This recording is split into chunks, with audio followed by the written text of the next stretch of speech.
안녕하십니까? 배팅 부동산 제로 금리 100억 전세도 공짜네.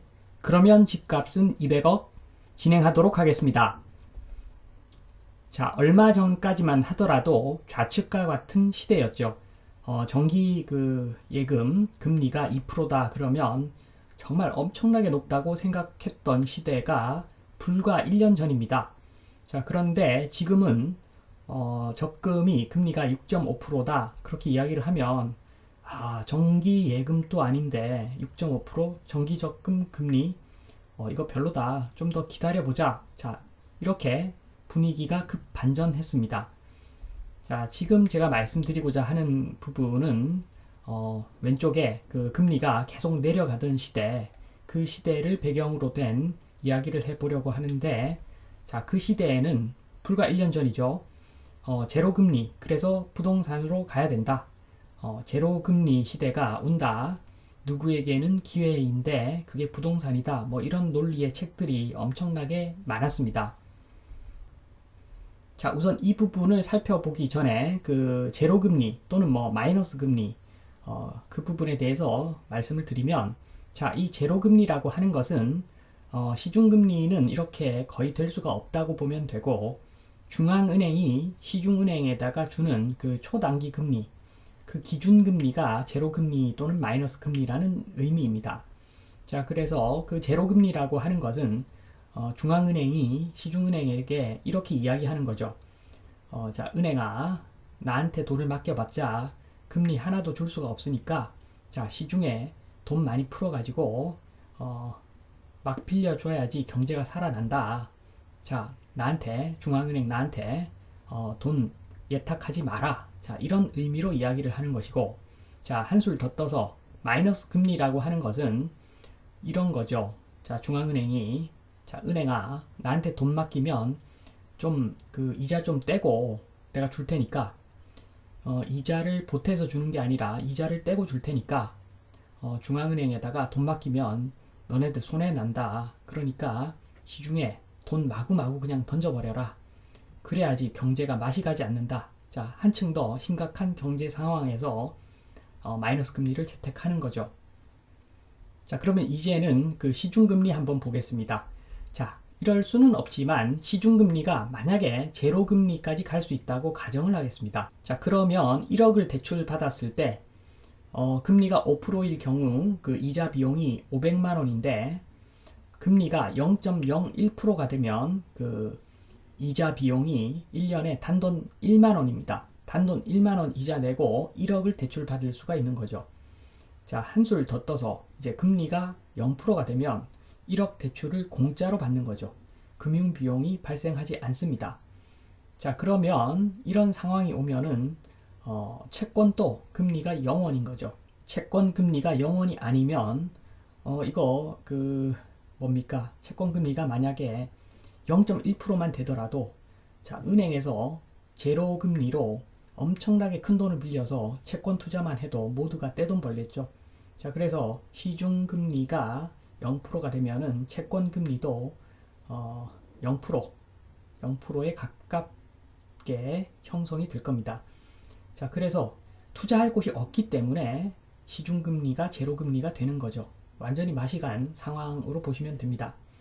자, 그래서 부동산을 사도 가격이 내리니까 제로금리인 겁니다. 제로금리. 제로금리가 와도 돈을 안 빌리는 거죠. 빌려서 부동산 사면 적자가 나버리니까. 자, 그래서 이게 제대로 된 메커니즘이라고 보시면 됩니다. 자, 그런데 우리가 겪었던 그 3번 금리 내려가던 시기의 논리. 자, 우리는 전세가 있어서, 자, 이 논리가 아주 잘 먹히는 나라라고 볼 수가 있습니다. 금리가 5%일 때 전세가 5억, 그러니까 집값은 10억. 자, 금리가 2.5%일 때 전세가 10억 되죠.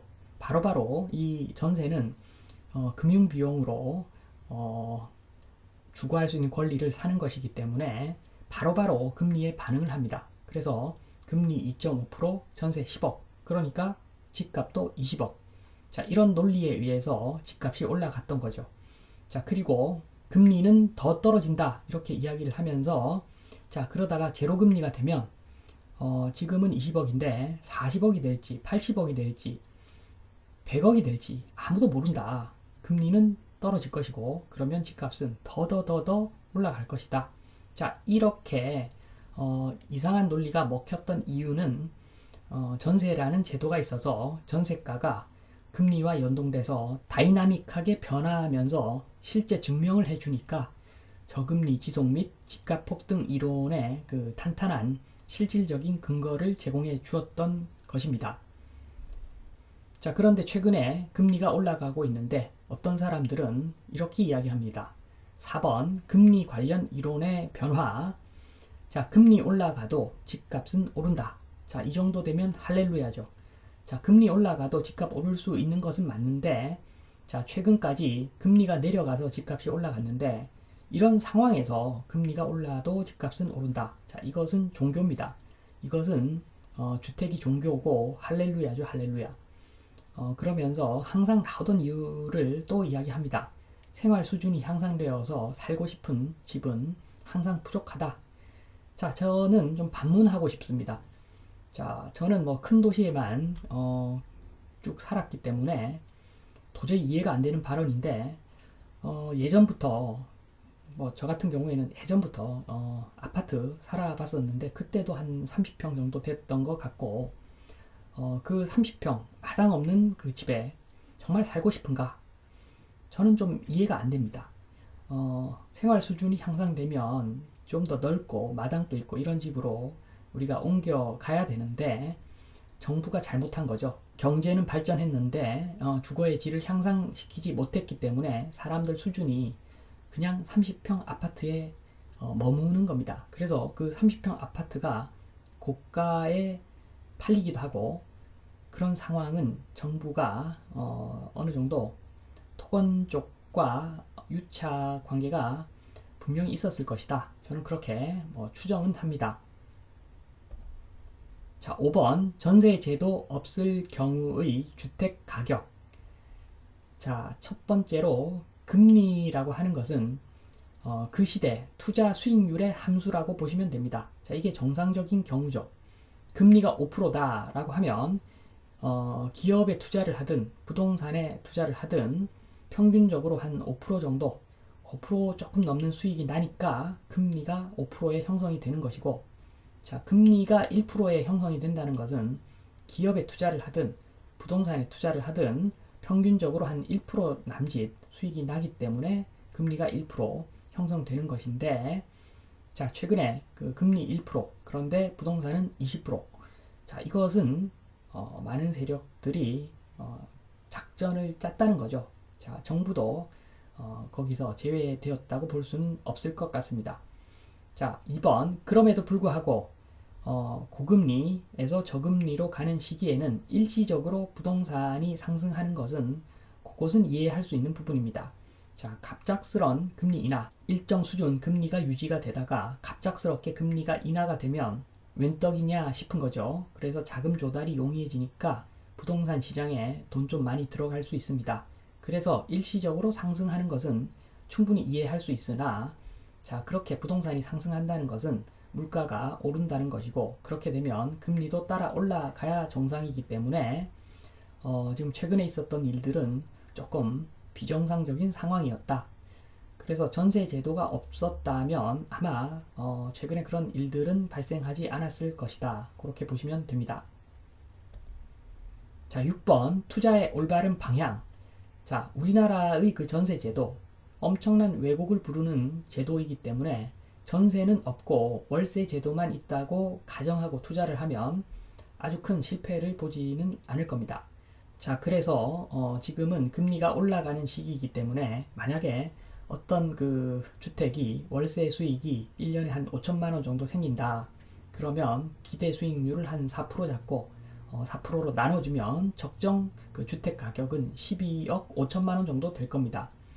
바꾸어 말하면 12억 5천짜리 주택을 사면은 월세로 1년에 5천만 원 정도 수익을 얻을 수 있으면 정상이다. 이렇게 보시면 됩니다. 자, 그래서 이 부분은 첫 번째로, 자, 기대 수익률은 금리가 내려가면 같이 내려가지만 자, 기대 수익률 지금 4%인데 금리 내려가면 이 기대 수익률 4%가 3%, 2%될 수 있다는 이야기입니다. 자, 그런데 만약에 그렇게 변경이 된다면 그만큼 경기가 불황이기 때문에 원칙은 월세도 같이 내려가야 정상인 거죠. 자, 아파트는 노후가 되는데 월세는 그대로죠. 자, 그래서 경기가 좀 안 좋고 그래서 사람들 그 지갑 상황이 넉넉지 않으면 사실은 좀 내려가야 되는데 현실은 안 내려갈 때가 많습니다. 자, 그것은 다양한 원인이 모여서 일어난 결과라고 보시면 됩니다. 뭐 어떤 투기 세력들의 어떤 그 여론 형성이라든가 그리고 공급 부족이라든가 인구가 계속 증가하는 어떤 그런 역사적인 상황이라든가 복합적인 원인에 의해서 지금 월세는 변동을 하지 않을 수가 있는데 2번은 좀 현실에 가까운 이야기입니다. 자, 2번 기대 수익률은 전세만큼 크게 변하지는 않는다. 자, 이것은 당연하죠. 당연한데 사람들 무시를 좀 합니다. 많이 무시를 하는 부분인데 주택 그 감가상각 비용이라는 것은 분명히 발생합니다. 자, 새 아파트 30년 지나면 이제 철거할 때가 온 거죠. 그렇기 때문에 건물의 가치가 영원이 되기 때문에 감가상각 비용 잡아야 되고, 자, 그리고 공실 비용, 관리비까지 물어야 되고, 소모성 수리 비용, 도배, 장판, 보일러 이런 것들 등등, 그리고 임대소득세 이제 내야 되죠. 그렇기 때문에 기본적으로 건물을 임대했을 때 2% 정도 수익률이 나오지 않는다면 미치는 것일 수 있다. 자, 그런데 최근에 보면은 아파트 임대 수익률 한번 따져보면은 평균적으로 2% 안 될 겁니다. 자, 이거 할렐루야죠. 자, 대한민국 아파트 공화국 임대 수익률이 2%가 안 나온다. 자, 할렐루야 맞습니다.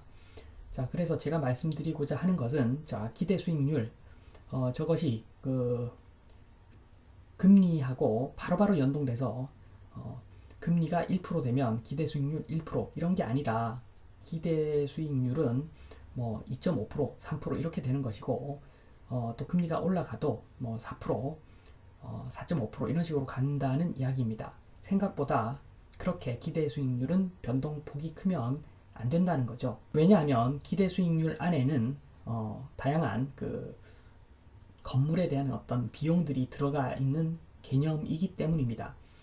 자, 아무튼 제가 말씀드리고자 하는 것은 자, 월세만 있다고 가정을 하고 마음속으로 그 월세에 대한 기준을 잡아서 그게 3%가 됐든 4%가 됐든 자, 그렇게 정해서 그 기대 수익률에 맞게끔 월세 기대 수익률에 맞게끔 적정 주택 가격을 추정을 해서 그 범위에서 그 범위 내에서 구매를 한다면 큰 실수는 하지 않는다.